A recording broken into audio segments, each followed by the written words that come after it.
Hi everyone, Sean Wassell here. We've seen so far how to add basic Firebase auth logic to an existing React app, but one of the problems that we haven't addressed so far is how to make sure that users can only access their own data in our database.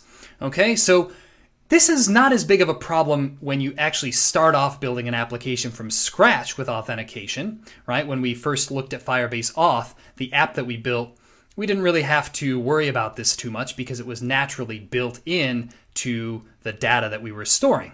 However, when we add user authentication to an application after the fact, we have to come up with a remediation plan of sorts to make sure that users can only access their own data.